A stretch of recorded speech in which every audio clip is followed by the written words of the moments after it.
Hakim-Hakim 4 ayat 1-24. Setelah Ehud mati, orang Israel melakukan pula apa yang jahat di mata Tuhan. Lalu Tuhan menyerahkan mereka ke dalam tangan Yabin, Raja Kanaan, yang memerintah di Hazor. Panglima tentaranya ialah Sisera yang diam di Haroset Hagoyim. Lalu orang Israel berseru kepada Tuhan, sebab Sisera mempunyai 900 kereta besi, dan 20 tahun lamanya ia menindas orang Israel dengan keras. Pada waktu itu, Deborah seorang nabiah istri Lapidot memerintah sebagai hakim atas orang Israel. Ia biasa duduk di bawah pohon korma Deborah antara Rama dan Betel di pegunungan Efraim, dan orang Israel menghadap dia untuk berhakim kepadanya. Ia menyuruh memanggil Barak bin Abinoam dari Kades di daerah Naftali, lalu berkata kepadanya, "Bukankah Tuhan Allah Israel memerintah demikian? Majulah, bergeraklah menuju Tabor." Ulang, "Bergeraklah menuju Gunung Tabor dengan membawa 10.000 orang Bani Naftali dan Bani Zebulon bersama-sama dengan engkau. Dan aku akan menggerakkan Sisera, panglima tentara Yabin, dengan kereta-keretanya dan pasukan-pasukannya menuju engkau ke sungai Kison, dan aku akan menyerahkan dia ke dalam tanganmu." Jawab Barak kepada Deborah, "Jika engkau turut maju, aku pun maju. Tetapi jika engkau tidak turut maju, aku pun tidak maju." Kata Deborah, "Baik, aku turut. Hanya engkau tidak akan mendapat kehormatan dalam perjalanan yang engkau lakukan ini, sebab Tuhan akan menyerahkan Sisera ke dalam tangan seorang perempuan." Lalu Deborah bangun berdiri dan pergi bersama-sama dengan Barak ke Kades. Barak mengerahkan suku Zebulon dan suku Naftali ke Kades. Mereka 10.000 orang maju mengikuti dia. Juga Deborah maju bersama-sama dengan dia. Adapun Heber, orang Keni itu, ia memisahkan diri dari suku Keni, dari anak-anak Hobab, ipar Musa, dan telah berpindah-pindah memasang kemahnya sampai ke pohon terbantin di Zaanim yang dekat Kades. Setelah dikabarkan kepada Sisera bahwa Barak bin Abinoam telah maju ke Gunung Tabor, dikerahkannya lah segala keretanya, 900 kereta besi, dan seluruh rakyat yang bersama-sama dengan dia, dari Haroset Hagoyim ke sungai Kison.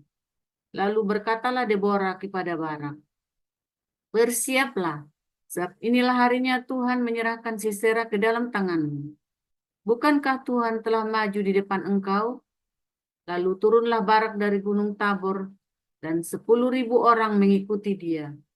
Dan Tuhan mengacaukan Sisera, serta segala keretanya dan seluruh tentaranya oleh mata pedang di depan Barak. Sehingga Sisera turun dari keretanya dan melarikan diri dengan berjalan kaki. Lalu Barak mengejar kereta-kereta dan tentara itu sampai ke Haroset Hagoyim, dan seluruh tentara Sisera tewas oleh mata pedang. Tidak ada seorang pun yang tinggal hidup.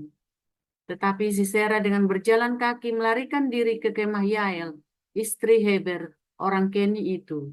Sebab ada perhubungan baik antara Yabin, Raja Hazor, dengan keluarga Heber, orang Keni itu.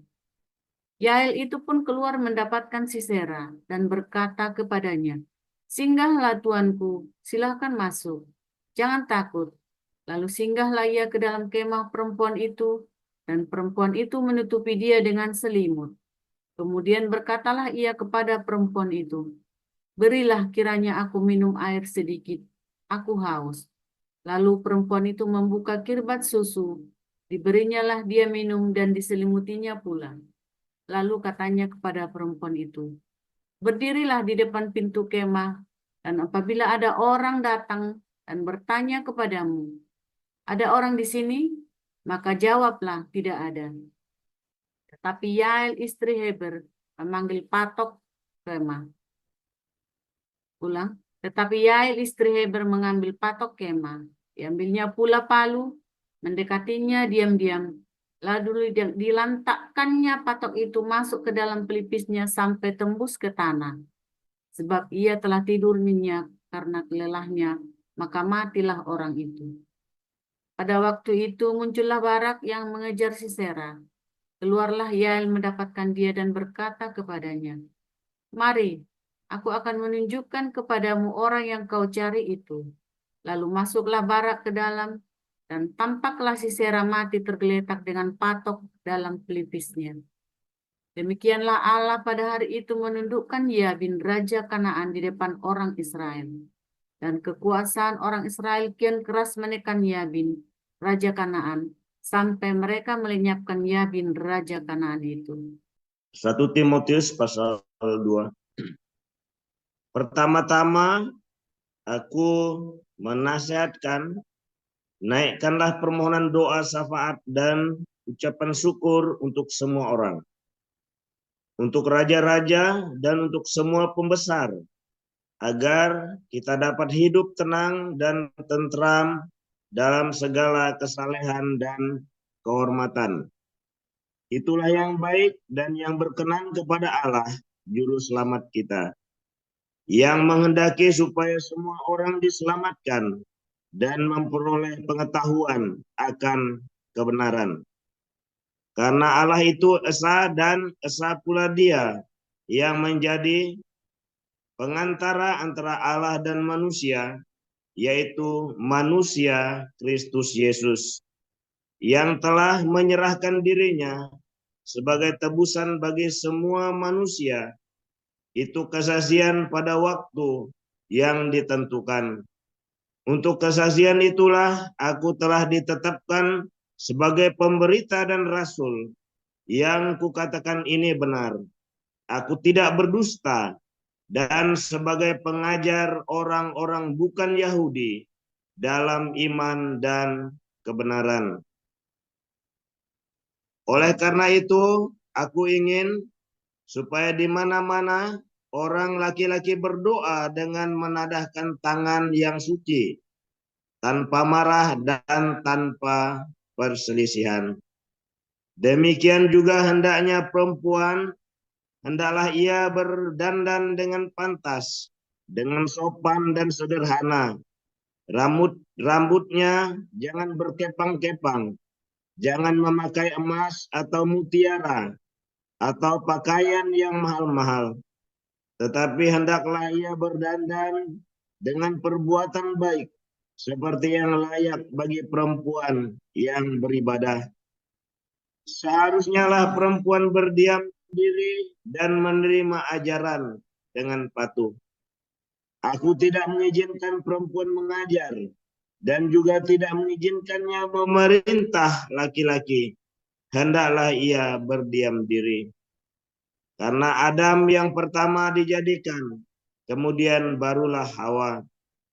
Lagi pula bukan Adam yang tergoda, melainkan perempuan itulah yang tergoda dan jatuh ke dalam dosa. Tetapi perempuan akan diselamatkan karena melahirkan anak, asal ia bertekun dalam iman dan kasih dan pengudusan dengan segala kesederhanaan. Haleluya, firman Tuhan selalu baru setiap hari. Ketika kita menantikan Tuhan dengan penuh cinta dan penuh pengharapan yang teguh. Lampunya tolong nyalainnya. Saling remang-remang. Saudara, orang-orang ya, waktu saya belajar di AIFA ini, saudara ya, saya belajar tentang Yudaisme, tentang tradisi orang Yahudi. Ternyata wanita itu mendapatkan porsi yang istimewa, saudara ya. Kalau Anda seorang Yahudi menikah dengan orang non-Yahudi, ibunya bukan orang Yahudi, maksudnya Anda tidak dianggap Yahudi. Jadi bukan dari ayah ya, tapi terutama ibunya yang menentukan kamu itu orang Yahudi atau bukan, itu ibunya, saudara ya. Nah, dan kalau diamati, saudara ya, dan mengamati, dulu pernah saya sampaikan juga, seorang di dalam tradisi Israel mereka percaya, ya, kalau yang ibunya baik, anaknya pasti baik. Kalau ibunya tidak baik, anaknya pasti nggak baik. Anda lihat semua tradisi raja-raja Israel itu kan sebuah wayang. Kalau di Jawa kan wayang kan. Wayang itu apa wayang? Bayangan itu loh, bayang. Ya lihat ya, di raja-raja Israel kan cerita tentang apa, saudara? Kalau lihat ya, kalau ibunya baik, anak-anaknya baik, saudara. Raja itu pasti baik. Kalau ibunya nggak baik, ya anak-anak itu ya amburadul, saudara. Nggak karu-karuan. Aneh ya, bisa begitu ya, saudara ya. Nah, ternyata, saudara, ada namanya mother and daughter. Saya pernah ngajar di HBC kalau nggak salah ya, mother and daughter ya. Saya nggak tahu nih di Koinonia atau di Murpaki, kayaknya saya belum ngajar ya. Mother and daughter adalah sebuah filosofi Yahudi, saudara, yang berasal dari ceritanya ibunya Musa, ya, ibunya Musa, Yokebed itu sama kakaknya Musa, Miriam. Jadi intinya begini, Musa ini waktu lahir kan, ya, waktu mau lahir itu, bapaknya Musa ini adalah pemimpin orang Israel di Mesir, atau namanya Hanasi ya, Hanasi. Jadi bapaknya Musa ini takut, saudara ya, sama perintah Mesir bahwa anak-anak yang lahir, ya, kalau laki-laki maka dia harus dibunuh. Nah, bapaknya ini mau bunuh Musa. Lalu si Miriam waktu itu, konon ya, waktu itu Miriam itu masih kecil, antara 3 sampai 6 tahun mungkin masih kecil gitu ya. Lalu Miriam itu ngamuk ya sama bapaknya. Tapi di dalam Talmud yang lain katanya umurnya 13 ya, 12 atau 13, tapi ada yang bilang katanya masih umur 6 tahun gitu ya. Marah sama bapaknya. Kamu ini pengecut, intinya begitu ya, ngomong ya, dalam cerita Talmud itu ya, saudara ya. Terus akhirnya, saudara, ibunya Musa berani nekat, selama 3 bulan ditahan ya, nggak dibunuh tapi nggak ditahan, dan akhirnya 3 bulan tangisnya makin keras, baru dihanyutkan. Kakaknya Musa ngikutin dari belakang, saudara ya, ngikutin dari belakang, sengaja, itu idenya kakaknya Musa, Miriam, sengaja itu dihanyutkan sampai ke tempatnya putri Firaun, saudara. Nah, jadi itu memang disengaja ya, disengaja Musa itu dihanyutkan biar ketemu putri Firaun, karena mereka kenal putri Firaun itu tidak punya anak ya, putri Firaun itu menikah tapi tidak punya anak ya, saudara ya. Jadi sama putri Firaun itu dilihat, ada bayi Ibrani, diambil, dipelihara. Nah, itu ceritanya gitu. Nah, kalau tidak ada Yokebed dan Miriam, maka tidak ada orang Israel hari ini ya. Sehingga cerita mother and daughter yang bekerja sama dan dia dominan ya di rumah itu, mereka yang mereka itu yang memutuskan di dalam rumah tangga itu, mereka yang memutuskan. Jadi wanita Yahudi itu adalah yang memutuskan ya, semua boleh apa nggak boleh di rumah tangga. Kalau di dalam komunitas, laki-laki Yahudi itu yang memimpin ya untuk komunitas, tetapi di rumah semua laki-laki, bahkan Presiden Netanyahu aja takut sama bininya, saudara. Ternyata begitu, saya baru ngerti ya. Jadi laki-laki Yahudi, wah itu gagah perkasa, mau Samson lah, mau Daud lah, begitu sampai rumah, ya takut sama istrinya, saudara. Ya karena memang itu tradisi Yahudi, ternyata memang begitu, ikatan suami takut istri, saudara. Wah, kalau di pemerintahan dia gagah berani. Makanya lihat ya, Esther, dia bisa mempengaruhi Ahasiweros ya.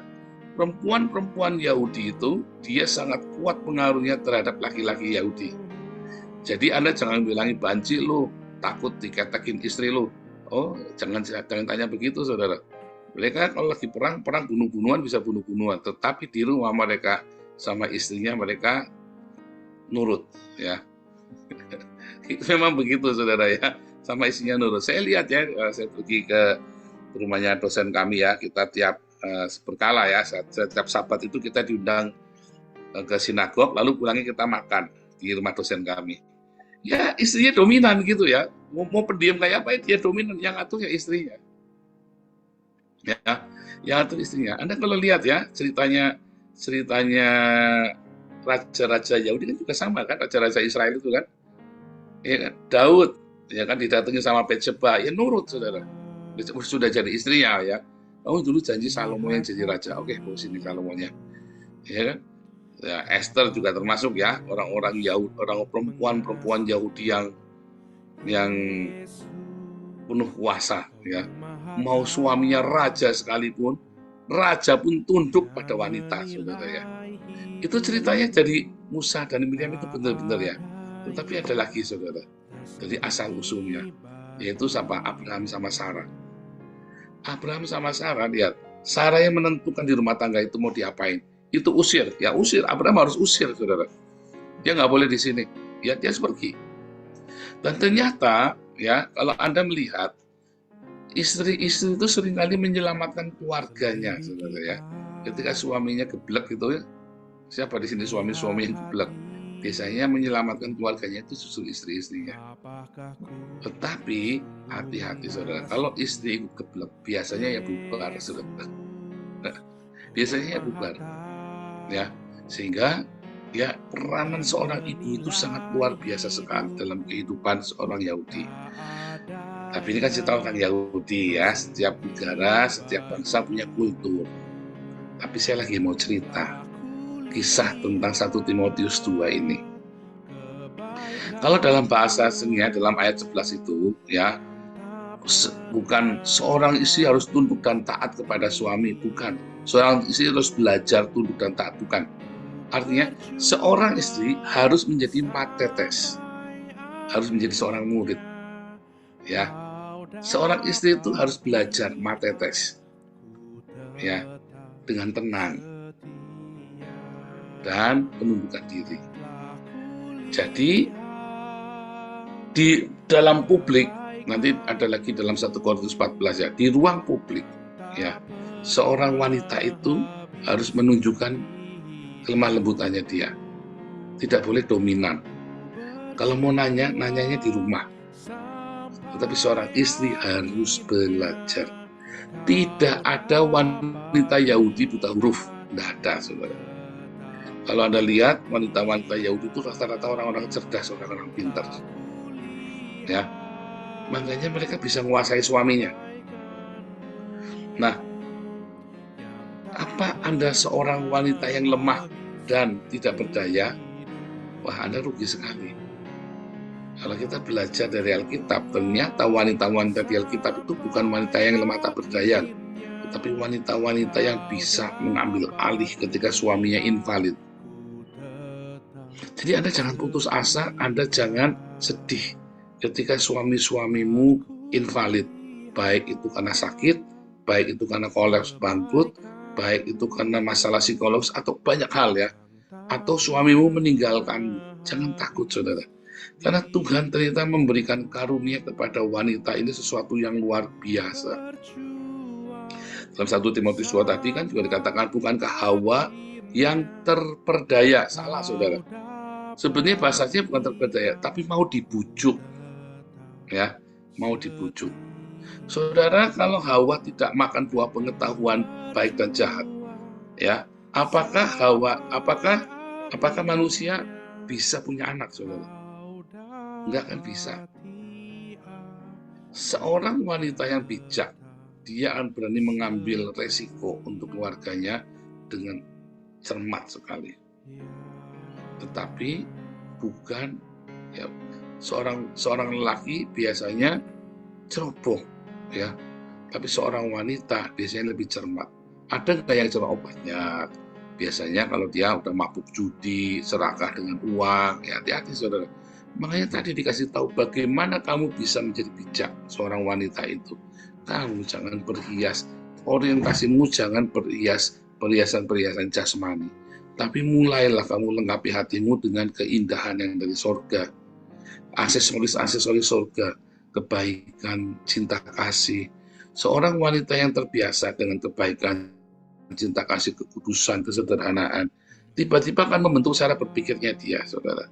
Sehingga orang-orang ini, wanita-wanita ini biasanya akan menjadi wanita-wanita super, ya, yang bisa membimbing suaminya supaya jangan tercerubus ke dalam hal-hal yang nggak baik. Jadi kalau seorang laki-laki, ya, dia memperlakukan istrinya dengan baik, maka istrinya itu akan menjadi guidance bagi dia, saudara. Kalau seorang lelaki tidak bisa mendidik suami istrinya dengan benar, maka istrinya akan jadi mak lampir, bebek gombel, kuntilanak, ya, Ya sebut aja, tergantung Anda mau kawin berapa kali, diurut aja. Ya bebek gombel, kuntilanak, mak lampir, leak, tinggal sebutin satu-satu saudara ya. Ya, ini blorong segala macam, Anda tinggal sebutin satu-satu itu. Kalau seorang laki-laki mau melakukan istrinya dengan baik, maka istrinya itu ya, artinya dia investasi kepada istrinya. Tadi ya, seorang istri harus belajar, harus menjadi matetes, harus belajar. Amsal 31 lebih ini lagi ya, wanita yang bijak, wah, seperti permata, wah hebat lagi saudara. Tapi bagaimana bisa punya wanita yang bijak? Karena Anda harus mengajarinya. Andalah yang menjadi guide, yang menjadi terang bagi istri ini. Lalu istri ini kemudian akan mengolah terang itu, mengolah cinta itu, saudara. Karena seorang wanita itu pandai mengubah, ya, kalau bahasa Inggrisnya itu ya bagus banget ya, house-nya itu jadi home. Mengubah sebuah bangunan yang namanya rumah itu supaya menjadi sebuah tempat tinggal, ya, tempat ada cinta, ada kasih di sana. Ya, dia rubah itu house-nya jadi home. Nah, kalau Anda tahu bagaimana Anda bisa memberikan cintamu kepada istrimu, saudara, maka istrimu akan menjadi guidance bagi rumah tanggamu. Ya, tapi kalau kamu ngawur sama istrimu, kamu meremehkan, kamu melecehkan, kamu membuli istrimu, ya maka istrimu jadi naik lampir, jadi nyiblorong, jadi kuntilanak. Ya, saudara ya. Oh, ini benar-benar ya, saudara ya. Ini adalah pelajaran yang sangat penting dalam pernikahan, dalam keluarga. Laki-laki, ayo belajar. Belajar untuk jangan merasa bodoh. Dengan seakan-akan kamu yang jadi center. Bukan, saudara. Istrimu yang jadi center. Nanti kamu akan, rumah tanggamu itu akan indah. Anak-anakmu juga akan luar biasa. Jadi jangan ngejar kecantikan, jangan mengejar harus yang cantik, harus yang ini, harus bukan, saudara. Kamulah yang menjadikan dia cantik. Diajakin ke salon, kalau merasa isi bau bawang, berikan parfum, ya. Jangan dimarahin isi bau barang, kamu mau marahin. Ya kalau duitnya keluar, dimarahin duitnya enggak keluar, isi mambu bawang. Ya saben hari aku parfumnya pakai bawang putih kok. Ya belikan dong, ya kan parfum. Lagi nggak punya duit, ya sudah, aku besok parfumnya bukan cuma pakai bawang, pakai petai juga nanti. Iya kan? Dimodalin dong saudara istrimu itu ya. Dimodalin supaya bisa pergi ke salon. Lah kamu bayari sekretarismu bisa, bayari capek-capean bisa, bayari istrimu nggak bisa. Lama-lama istrimu makin lama makin kayak mak lampir, sementara capek-capeanmu makin cantik. Iya kan? Sudah gitu, kamu makin tua, capek-capean mau cantik, kamu ditendang. Ya gantilah yang bisa modalin dia lebih banyak lagi. Kalau istrimu kan enggak. Istrimu kan tetap di situ, makan petai sama makan bawang putih. Saudara, ya. Nah, kamu yang bikin dia gitu kan. Nah, yang rugi siapa ya kamu? Sampai akhirnya tua, istrimu bawa petai sama bawa bawang putih, saudara ya. Tambah PPO. Tambah PPO juga. Tambah PPU juga tambahan lagi. Nah pertanyaannya, kamu mau jadikan istrimu itu jadi apa? Jadi bumbu dapur sama PPO? Apa kamu mau bikin kamu pengen istrimu kayak apa nanti tuanya? Kalau baru kawin 5 tahun, 10 tahun tidak berasa, saudara. Kamu sudah menikah 15 tahun, 20 tahun, kamu sudah kebayang dari sekarang. Istrimu itu nanti mau jadi gudang bawang berambang, apa gudang PPO, apa mau jadi apa? Lo kamu istrimu kamu tabokin tiap hari, istrimu kamu maki-maki tiap hari, nggak dikasih duit, tiap hari cekot, pakainya PPO, saudara. Jadi istrimu bau mak lampir, bau PPO, benar nggak?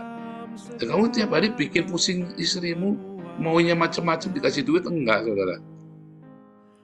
Ya serius, makanya kerja yang benar supaya punya uang, ya kan?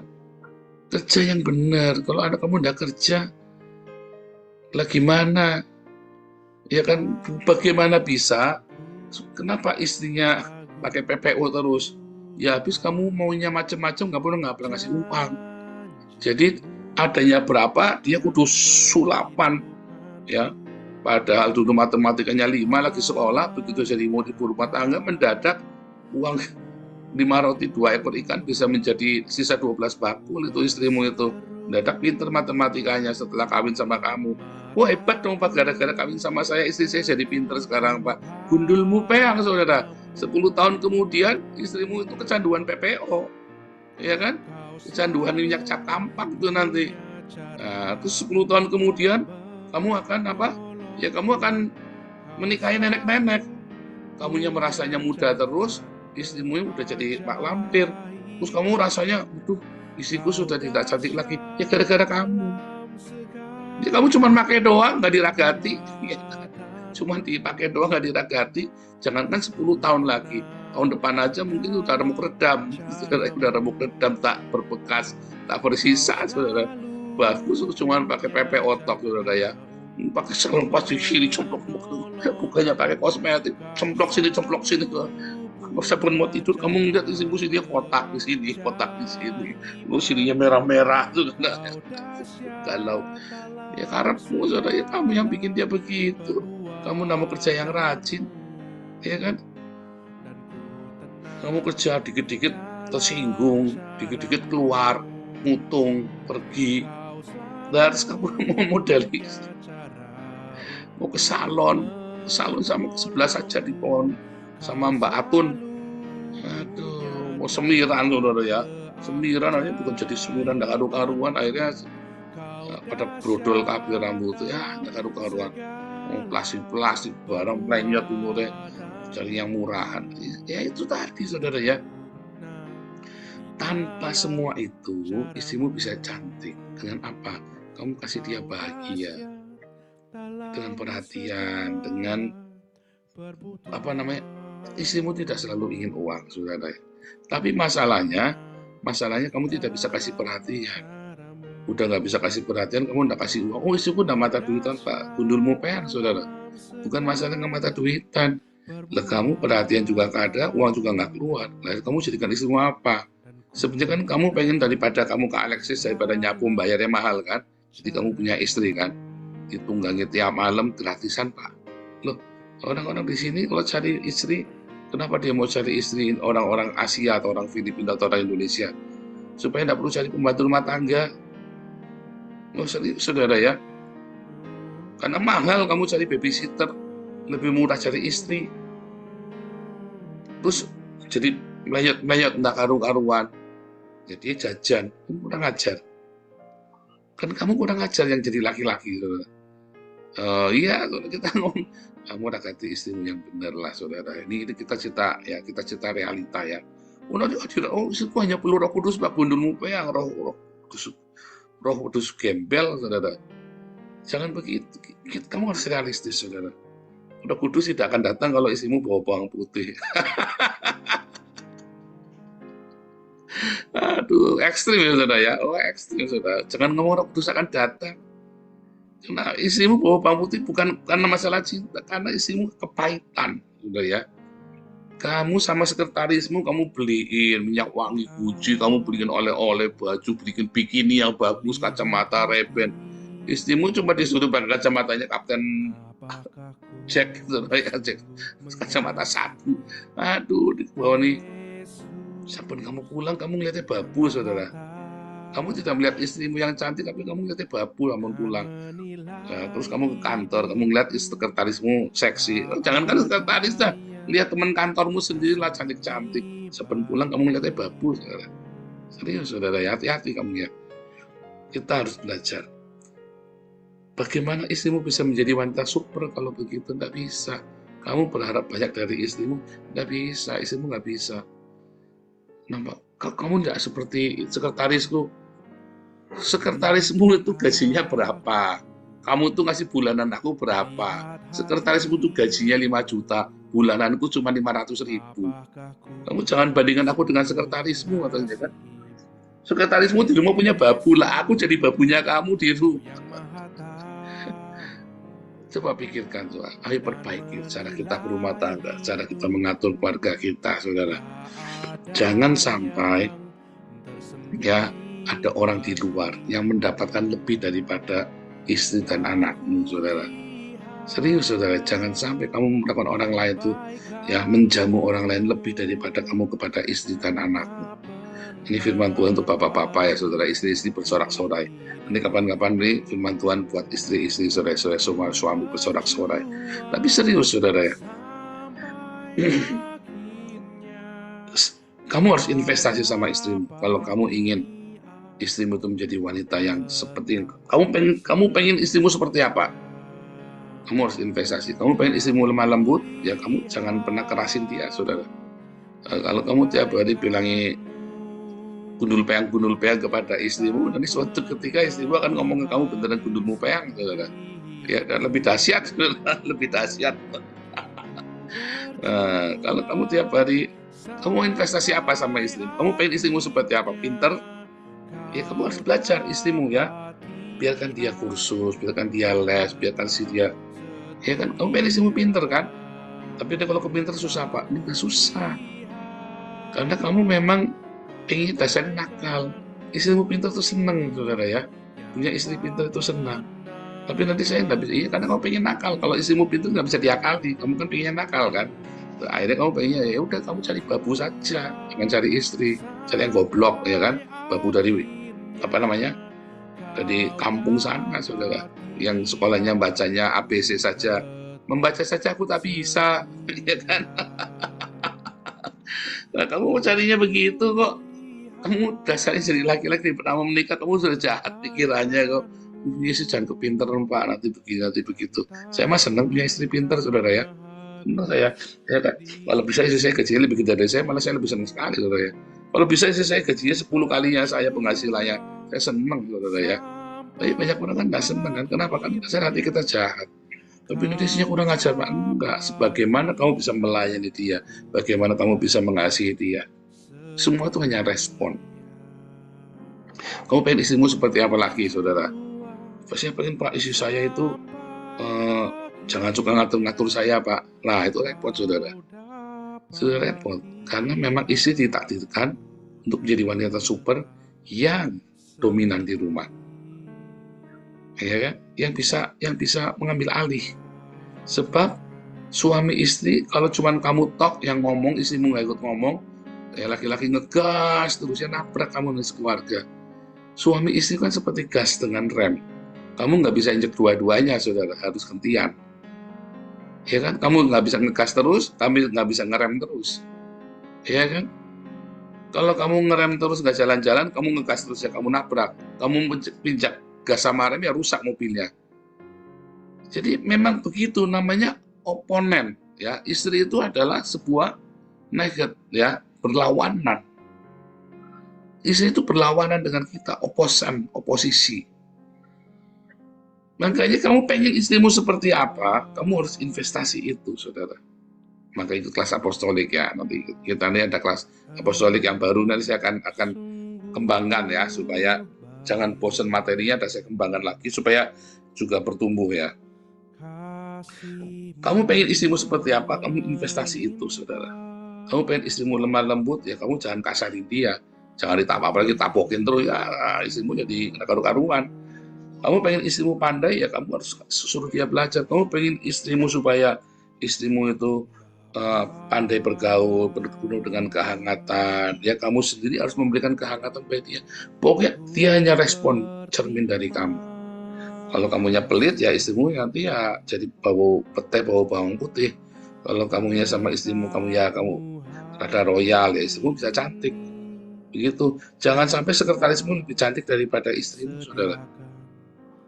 Ya, saudara, cantik itu mulai dari hati ya, bukan dari permak muka. Kamu mau dipermak mukanya Pak, operasi plastik, gede ini, waduh, maju, aduh, saudara. Cantik itu mulai dari hati. Kamu harus rawat hatinya dia. Dirawat hatinya, saudara ya, suami-suami, ayo kita mulai belajar. Rawat hati istrimu, dimulai dari itu dulu. Kalau uang kan, kalau ke salon, operasi plastik kan mahal, saudara. Dimulai dari hatinya dulu. Nanti itu terpancar keluar di mukanya dia. Nanti bunga desamu, bunga di sekolahmu atau di desamu atau di kampusmu, ya 10 tahun kemudian tidak secantik istrimu, saudara. Mungkin istrimu adalah wanita biasa, Tapi 10 tahun kemudian kalau kamu investasi dengan kebaikan, perhatian, cinta melimpah, istrimu akan cantik. Lebih cantik daripada kembang di kampusmu, saudara. Walaupun kamu menikah sama bunga kampus, sama Miss Universe sekalipun, tiap hari kamu pisui dia, ya nanti lama-lama dia kayak mak lampir. Bahkan babunya kamu bisa lebih cantik daripada istrimu, lebih bahagia, ya kan? Itu semua adalah keseimbangan. Dan itu adalah sebuah hukum. Kamu menabur, kamu akan menuai. Kamu taburlah yang baik pada istrimu, kamu akan menuai yang baik dari istrimu, saudara. Tuhan Yesus memberkati.